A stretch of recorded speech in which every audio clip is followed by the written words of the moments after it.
Good morning guys, time check muna tayo. 10:50 na ng tanghali. So, Saturday nga pala ngayon. At dahil Saturday nga pala, wala kaming pasok. Gagawin ko mga pala, magluluto ako ng kakainin kong lunch. Ito nga pala, pancit canton. Ito na lang lulutuin ko since hindi ako nakapagluto kagabi. Ito na lang lulutuin ko ngayon para meron akong uulamin. So, bali hugasan ko muna itong kaldero bago tayo magluto. Talagang binabad ko lang yun overnight para matanggal yung mantika niya.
Time check muna tayo, 1:18 na ng tanghali.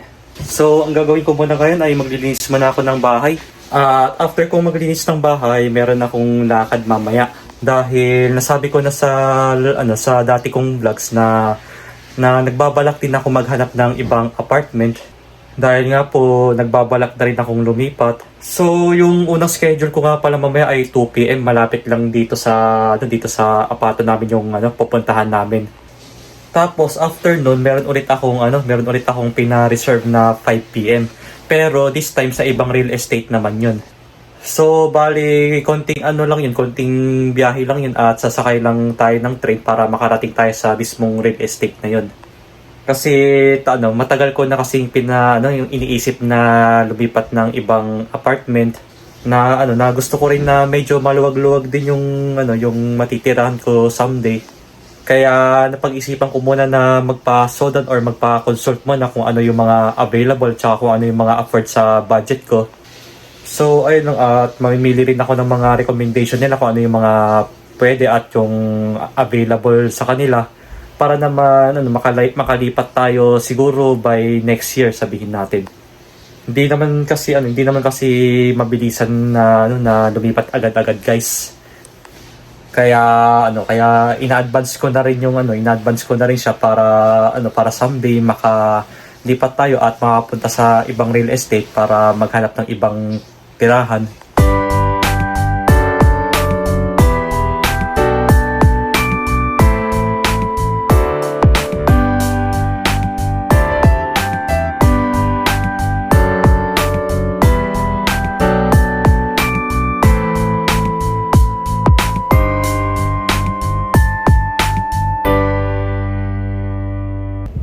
So time check muna tayo, 1:50 na ng tanghali. At sa ngayon makikipagkita ako sa real estate dahil nga sinabi ko sa inyo kanina sa vlog ko na may balak akong lumipat ng apartment.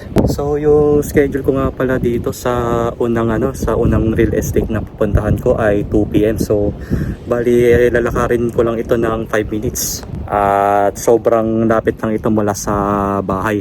Kaya pwedeng lakarin to. Ayun lang guys, pababa lang ng daanan, doon na agad yung apartment. Bali, doon kami magkikita. Bali, ilang minutes na lakad. Sabihin nyo lang na 2 minutes mula doon sa bahay. Sobrang lapit lang talaga. So after ilang minutes ng paglalakad, nandito na ako sa mismong apartment. Kung saan dito kami makikipagkita ng fuduyasang or tinatawag natin na agent. Kapag tinignan natin itong apartment na to, medyo bago-bago pa. So pagpasok ko pa lang dito sa apartment na to, andito na agad yung CR nila. Pero ang nakita ko dito, wala silang washlet. Pero maganda naman yung toilet bowl nila. Tapos syempre, hiwalay rin ang paliguan nila at meron na silang bathtub dito na may kasamang lababo. Medyo malaki din yung bathtub nila dito. At sa tabi naman ng paliguan, dito nyo pwedeng ilagay ang washing machine.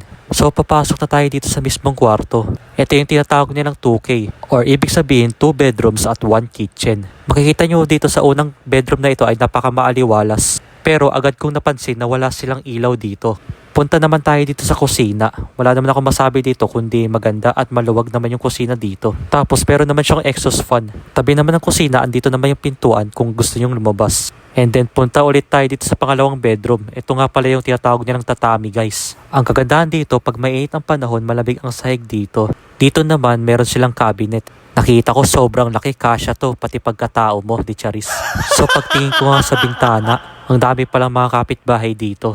At ito naman yung balcony nila or tinatawag nilang veranda kung saan pwede kayo magsampay ng mga damit ninyo pag naglalaba kayo. So napansin ko dito pwede kayo magsampay dito guys. Okay po, naka-uwi na ako dito sa bahay at nung nakita nyo naman po yung apartment, masasabi ko guys, maluwag naman siya eh. Dalawa yung kwarto. Yung isa kasi doon is yung tatami at yung isa doon is yung sa mismong kwarto talaga. Tapos meron din silang kitchen doon. So ang lawak ng apartment doon ay 38 square meters. At siya, 2K. Ibig sabihin ng 2K ay 2 bedrooms tsaka kitchen. Bali pinag-iisipan ko pa kasi guys dahil nga may napansin agad ako doon. Unang-una daw yung sabi nung real estate doon na kailangan ako daw bumili nung ilaw nila doon.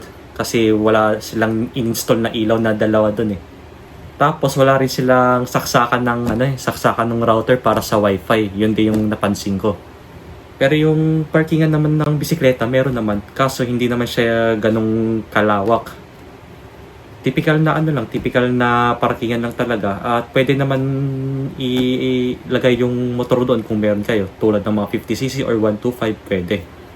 Tapos kung may sasakyan naman kayo, yun yung problema dahil wala silang paradahan ng sasakyan. Meron man pero 3 parkingan lang na sasakyan yung available sa kanila. So maya-maya muna ay pag-iisipan ko kung ano yung decision guys dahil yung susunod na reservation ko naman ay 5 PM pa. Pero sa ibang real estate naman yung pupuntahan natin mamaya. Bale, ang iniisip ko kasi i-compare ko na kung ano yung mas convenient at mas maganda na tirhan at kung ano mga ba mas patok sa budget natin sa isang buwan. Siyempre, bago kayo lumipat ng bahay, guys, may kasama pang deposit yun, yung isang bagsakan sa unang buwan. Minsan kasi yung deposit na yun ay katumbas ng isang buwan na renta yun. Minsan pa nga, meron pang 2 buwan na renta. So, ibig sabihin nun, times 2 yung babayaran nyo doon sa unang pabayad. Plus yung renta nyo nung isang buwan. Bali, halos triple na yun eh. So, sabihin natin guys na yung renta nyo sa apartment ng isang buwan ay 50,000 yen or 5 lapad. Bali, meron pa silang deposit tulad ng kasama na yung management fee, yung car insurance at iba pang mga pang-guarantor na insurance. So kung yung deposit na yun ay nakakahalaga ng isang buwan, ang babayaran nyo ng unang pabayad ay nasa 10 lapad or mahigit pa yun. So ganun talaga pag magre-rent kayo ng apartment or mansion dito guys. Meron pa nga yung ibang apartment nagde-deposit sila ng katumbas ng 2 buwan na renta. So example, yung renta nyo ngayon is 5 lapad tapos may deposit kayo na katumbas ng 2 buwan na renta. Ang babayaran nyo doon sa unang pabayad ay nasa 15 lapad or 150,000 yen. Diba? Unang bayaran pa lang. Masakit na sa bulsa guys. Talagang butas ang bulsa nyo dyan. So bali mamaya titignan natin kung ano nga ba yung mas patok sa budget natin sa susunod na reservation natin mamaya ng alas 5. Sana naman kahit na deposit lang ay nagkakahalaga lang ng isang buwan na renta, pwede na sa akin yun. Dahil dito po sa Japan guys, depende po kung saan kayo nakatira, lalong-lalo na po pag sa city kayo nakatira, mahal po talaga yung mga apartment dito at mansion. Ayun guys, nandito na ako sa Eki ngayon at pupunta tayo sa real estate, pero sa ibang real estate naman to. So medyo malapit lang naman po at sasakay na lang tayo ng train para mabilis tayo makarating doon. Yung schedule ko nga pala doon ay 5 PM. So time check muna tayo guys, 3:55 na ng hapon. At meron pa tayong isang oras na papunta doon. Pero siguro yung travel time doon ay nasa 10 to 15 minutes lang, which is medyo malapit-lapit lang dito.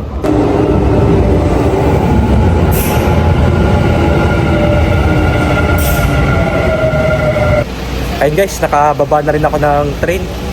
Tatawid na lang tayo doon dahil yung pupuntahan nating real estate ngayon ay Apaman Shop. Ito sa mga kababayan natin dito, alam niyo naman na yung Apaman Shop dito. Familiar naman po kayo kung ano po ibig sabihin ng Apaman Shop dito. Yun po yung isa sa real estate na na kung saan gusto niyo maghanap ng mga apartment dito sa Japan. So bali itatry lang natin mag-consult sa kanila kung meron silang available na apartment or mansion. At hintay lang natin mag-green light to guys. At andun na yung Apaman. Tatawid lang tayo.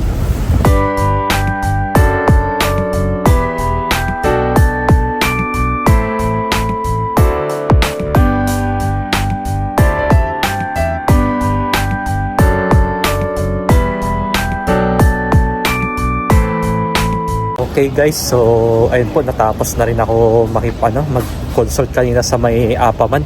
Bale, ikikwento ko sa inyo mamaya pagka uwi ko ng bahay. So sa ngayon nga pala, kakain muna ako ng hapunan bago umuwi. At naisipan ko na lang muna kumain sa may Yayoy guys. Ayan yan, lalakarin lang natin. Bali yung Yayoy kasi nila dito ay only rice sila, kaya medyo makakamura tayo dito. Ito yung isa sa restaurant na may only rice dito sa Japan, ang Yayoy Ken. Yan, so dito tayo kakain guys. Ayan yung mga menu.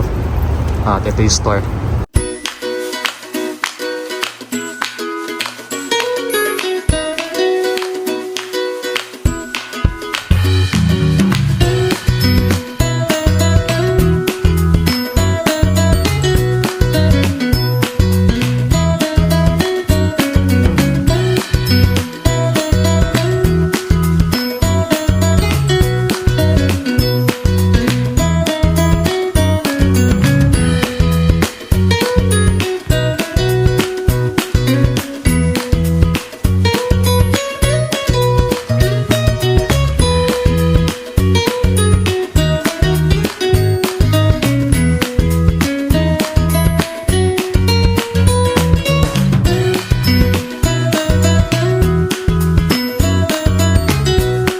So ayun po, tapos na rin akong kumain at nabusog naman ako dahil nakadalawang rice din ako kanina, kaya talagang nagutom talaga ako eh. So ngayon nga pala ay uwi na tayo ng bahay. Time check muna tayo, 6:30 na ng gabi. At syempre bago ako umuwi ng bahay, dadaan muna ako ng supermarket. Bibili muna kasi ako ng sabong panlaba guys. Gusto ko rin maglaba pagka uwi ko ng bahay para hindi tayo matambakan ng damit.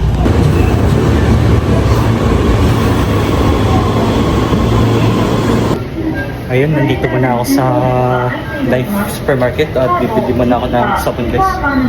Bali sa second floor kasi bilihan yung mga panglaban natin.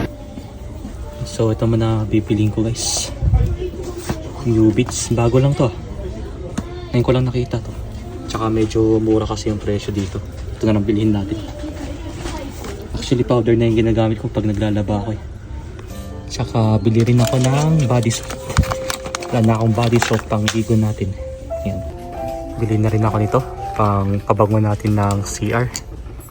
Ito yung air freshener. Bali papalitan lang natin tong bala na to. Ubus na kasi yung spray natin doon.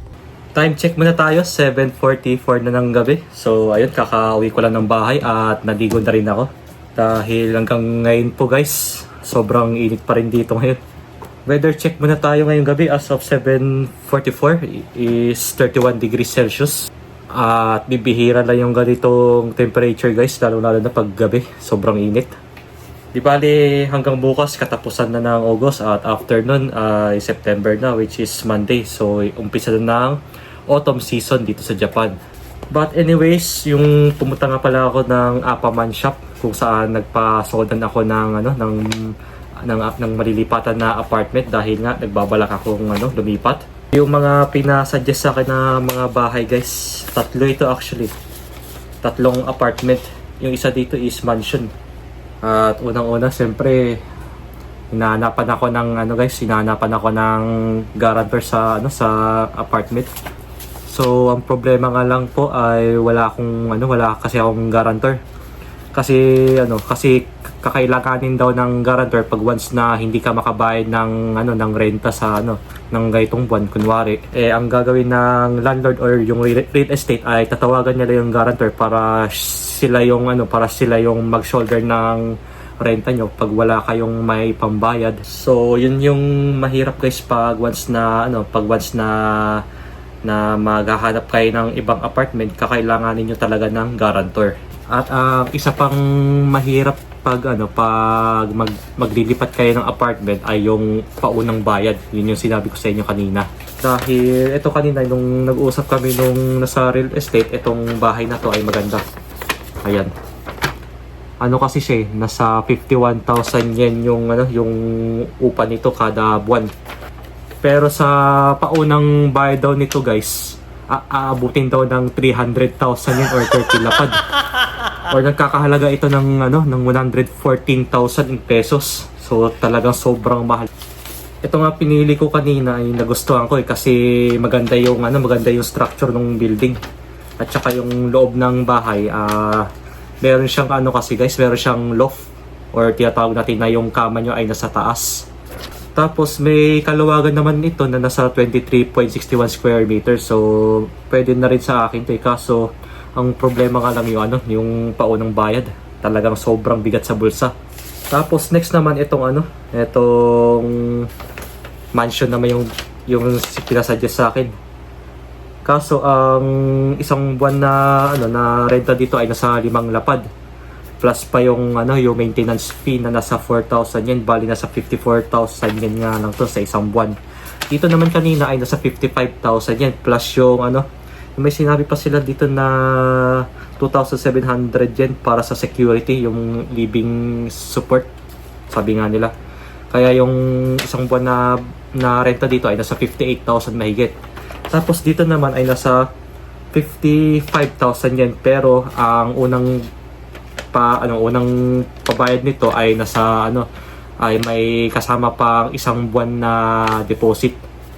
Bali nasa 10 lapad din to mahigit Pero at least po nakapag-sodan na rin ako or nakapag-consult na rin ako sa real estate guys para may idea ako pag once na lumipat ako siguro by next year or after 2 years from now. Kaso ang renta lang dito ay sobrang bigat talaga, mabigat sa bulsa. Halos hindi na bumababa sa 5 lapad yung renta dito, maski one room lang, one kitchen ganun. Yung pag mga 1DK naman kasi aabutin ka ng 6 na lapad or 7 lapad. Talagang sobrang mahal po. Lalo na po sa city tayo nakatira, kaya expect natin na mahal ang cost of living dito. So dito sa Japan, marami namang mga real estate kung saan gusto niyo magpa-consult kung pag nagbabalak kayong lumipat. Tulad na po itong pinuntahan ko kanina na Apaman Shop, yun po yung isa sa real estate na kilala dito sa Japan, ang Apaman Shop. Tapos meron naman silang Sumo. Ayan, meron silang Sumo pag once na sinearch nyo ito sa Google. Siyempre meron din silang Lifeful Homes. Yung Lifeful Homes naman kasi mostly mga mismong loan kung baga, or tinatawag natin na house loan kasi doon kayo maghahanap pag binabalak nyo kung pag gusto nyo magkaroon ng sariling bahay at maglo-loan kayo sa mismong bangko. Pero kadalasan kasi yung pag-loan dito ay abutin kayo ng 30 years or 35 years. Yun na yung pinakamatagal. Pero sa ngayon ay i-let go ko muna itong paghahanap ng apartment. Dahil medyo kinakapos pa tayo sa budget. Lalong-lalo na pag ganun talaga yung ganito talaga yung presyo ng apartment ngayon. Naglalaro na sa 50,000 to 60,000 yen or 5 lapad hanggang 6 na lapad mahigit. Pataas na po yun. At okay lang yan guys. At meron pa naman tayong next time na na oras para maghanap ulit ng iba dahil mahaba pa naman yung oras natin.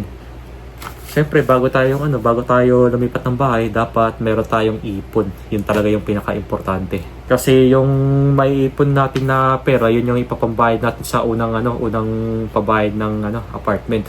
Lalong-lalo na yung deposit. At siyempre sa mga may iwan pa na ipon nyo ay papambili na rin ng mga ibang gamit kung ano yung mga kulang sa bahay ninyo, ganun. So, ayun lang naman guys.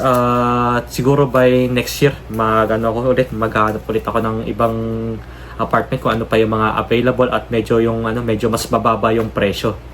Alam ko naman na guys na hindi ako nawawalan ng pag-asa basta manalig lang tayo palagi.